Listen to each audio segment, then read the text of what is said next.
everyone, and thank you for coming to Deb Chanel's 40th World, where we do soap opera reviews. We're going to go over the one that aired today, The Young and the Restless. And they got Victor back in the mix. He's doing some of everything. If you want to write a memoirs or autobiography about his life, Nikki can't understand why. Is he going to die or something? She just don't understand where Victor's going, coming or going these days. Then we have Lily getting on her father-in-law about when the hell he gonna get out of her house because she tired of him being there. She don't like him, this, that, and the third. And she's not making any, she's not holding no balls on his behind. And then we have Victoria has definitely silenced Kane so he can go and do his thing and get out of her way so she can do her thing. So those are the three big pieces that are definitely coming to play that the writers have for us to partake of. Okay? We're gonna get into that first thing. We have Jill is looking at her flowers and get ready, or ready to get well wishes from friends and family members that knew she was ill. So she's smelling the flowers and looking at the different cards when Billy comes in, and they get into a little cat fight with one another. Then we have Colin is giving Lily some messages about Kane has already gone to the office. He's made fresh coffee, and Lily's like, I don't want you to do that for me, and I don't need you taking messages for me. This is the facial expression she's giving. Then Lily breaks it down to him. She says, Colin, she pretty much tells Colin, and she tells him she wants him to leave as soon as possible. She didn't like sugarcoat it or nothing. She was just very direct and say, hey, I don't have no love for you. I know you're supposed to be my father-in-law, this, that, and third, but I can't forget all the horrible things you have done in the past. And you still continue to do horrible things in the name of love. And I can't take it no more. I need you to get the hell out. So pretty much, he understands where she's coming from. He's like, I have nowhere to go, though. I don't want to be homeless. I need you. I need your support just a little bit longer. That's pretty much what he's telling her. Okay. And then, what is that situation? We go to Kane. Kane tells Victoria that the move he made during the Dare interview with GC Buzz had to happen. It had to be spontaneous and he just had to take charge. And he's glad he took the chances. Victoria tells him it paid off. She's glad he stepped in. He's blown away. We go to Nikki. Nikki's trying to talk with Victor and he is engrossed into some book. And Nikki is frustrated that he is not listening to her or giving her his full attention. Okay, we're at the athletic club. We're talking about $10 million Lauren is needing in order to get Scotty free from being held hostage. And she's telling Michael they don't have it. And I'm not understanding it, guys. I'm like, they going around like they got money. He's supposed to be this high end celebrity or elite type of what do you call it, lawyer. And he had to have some money for back when. Now he's doing like pro bono work because he has to restart his lawyer life back over because he had that little incident with Victor. And we know how all that went and stuff like that. But damn, Lauren had been having this family business like for ages. Okay, we're going back in the 80s on this ass, okay? And I knew she was having financial trouble for the last couple of, I want to say years, but I'm like, damn, Lauren, you ain't got $10 million, like that. I mean, we know Victor worth billions or trillions, but you should be worth some millions. My goodness. I mean, you living like that type of life and all this and that. You sell high end clothing. So I was just very disturbed when the writers wrote this story plot in. She ain't got 10 million. I'm like, damn. Okay. So we leave on from that situation. Um, we go to commercial. We come back. We have Victoria wants Kane to take over and be the point person for the Asian division. Kane is blown away at the offer. Victoria introduces Kane to the Asian point lady for their company over in the Asian division on their side, her competitor's side, that they're mutually having a working relationship collaborative with. And Kane is blown away about the latest appearance. He's looking at her like, damn, I sure go. Okay. Oh, this nice eye candy. But anyway, then we go from that situation, we go to Michael. Michael tells Lauren that Jill had a heart attack and she is upset that nobody told her. Michael feels that their only hope is Jill.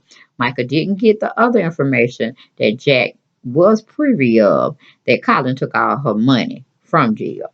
So, ain't no sense of y'all going over there bothering her, but I guess y'all had to go anyway because y'all didn't know she was sick. So, go and pay you, pay a visit to the sick and shed in.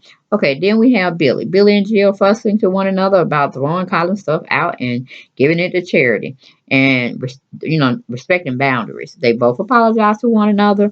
Billy is giving Jill a pep talk still about Colin. Then we have Colin tells Lily he has nowhere to go and no clothes. He explained to Lily about his clothes being donated to some charity company. Compliments of Billy.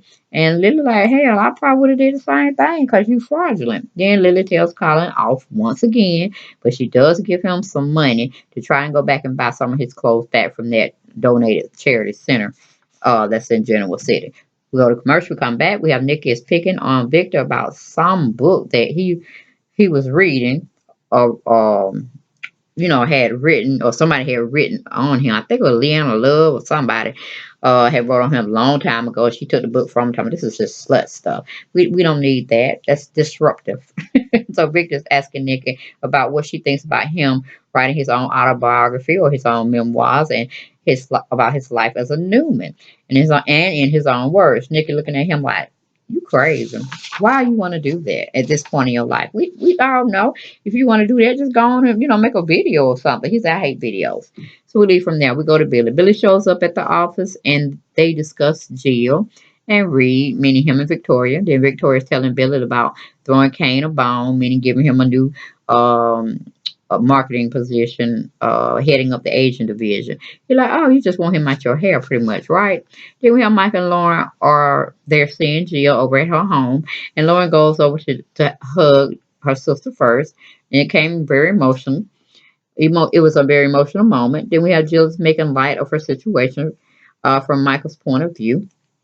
And he's not liking that she's not really taking her situation, her health serious. But she said, hey, I'm on deck with my situation. I know. Okay, you don't have to drill me on it. Let's back the fuck off, okay? That's pretty much what she was telling him.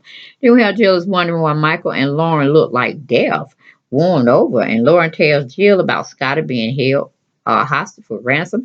And she asks Jill just point blank period for the money. But Jill tells her, no, I can't give it to you. And Michael and Lauren's looking at her very disappointed. Go to commercial, come back. We have small talk about memoirs that Nikki is asking why do you want to do this? And she's gone and said a video is more the thing to do now. Um, and he's like, I don't like that. I like things on paper. It's solidified. It's ingrained. Never can be, doctorate in any way. And I'm like, Victor, yeah, it can be. Just it can be, Victor, but go ahead with your lie. Then we have Colin goes to the shop that his clothes was donated to, and he finds the suit or some suits. Well, he first found a suit jacket, and then I guess the writer's going to put the pants with him or whatever, and he gets a lot of more suits. He's found. Then he finds his watch in a little bin, and he goes down memory lane, remembering that as an anniversary gift that Jill had gave him in the past. Then we leave from there. We have Jill is telling Lauren Colin took every last dime from her. Lauren gets a message from the people who are holding Scotty hostage prior to them leaving Jill's home. Go to commercial, come back. We have Lily has come down to the office and her and Billy have small talk, and she tells Billy she's not on Colin's side, not in one shape, form, or fashion. And Billy's shocked at the heartfelt confession. Then we have Colin finds a music box that Catherine Chancellor had given Jill. And it was supposed to have been in something where she would find the answer to all her woes, or she would have all, I guess, the money she would need, or something to that description. But he was trying to figure out why that music box got to, the donated center and who had donated it.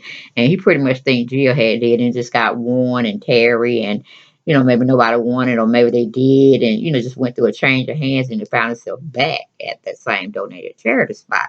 But of course, Colin wouldn't know nothing about it unless Billy had given his clothes to a charity. So it all works itself around like karma. Always goes back in a full circle. Okay. So anyway, he buys that back. He buys all his clothes back that he could possibly find. But he goes back down memory lane about that music box as well. Then we have Esther comes back in and wonder why and what happened to Lauren and Michael. And, Jill says something slick and then Elsa gets in her ass and tells her off and move on. But I'm like, they need to keep Elsa out that goddamn maid uniform. Like, she ain't nobody maid no more. Damn. But it is what it is, okay? Elsa just stuck in the past and won't pull up. Okay, then we have Michael and Lauren go to Victor for help. Michael and Lauren only knows, and God and the Lord only knows what Victor would make them do to pay back this large favor he's trying to do for them. Lauren tells Victor she really needs his help, and there's no time to lose. Like, she trying to tell Victor what to do. That ain't gonna happen. You remember, he think he's God in General City, and they pretty much reverence him as such. Tell you them idol worshipers. Woo. Anyway, go to commercial, come back. Small talk still being had with Colin. Well, small talk being had with Lily and Billy talking about Colin. Then Billy tells Lily about Kane's new position. Kane comes out and introduces his new client he's working with in the Asian division. And that's pretty much it. They might make small talk months later, and she gets a phone call and has to leave. Then they ask Lauren and Michael ask Victor for the money. And Victor want to know if Scott is still alive before he turns over any funds or helps him in any kind of way. Vic don't have no time to be wasting on nobody. Okay. Then we go to Victor. Victor is thinking about the complications, and Lauren is being extremely emotional in front of Nick and Michael and everybody, like she wants to faint. And Victor embraces her, gives her a hug. Go to commercial, come back. We have small talk still going on between Kane and Lily about Kane's new assignment. Then we have Billy telling Victoria congratulations on her brilliant move to solve the tension between her and Kane. Then we go back to Colin. Colin's looking at the jewelry box and he finds a key to some trust and saving. So, he's, okay. I'm like, before that, though, Jill is eating her food and she's thanking Esther in her own little way. And she's just sitting up there, being a good patient and resting. Then we go to the last and final scene. We have Victor decides to help Lauren, but she has to do exactly what he says. Everything is very complicated with Victor. Everything is very complex, and he deals in different chambers of thinking. You know what I'm saying? So it is what it is. That was my review of The Young and the Restless that aired for February 28th, y'all. Hope y'all like it. Hope y'all stay tuned. Stay tuned. Please share and watch my videos. And definitely subscribe to my channel if you haven't done so already. Peace and blessings. Good night.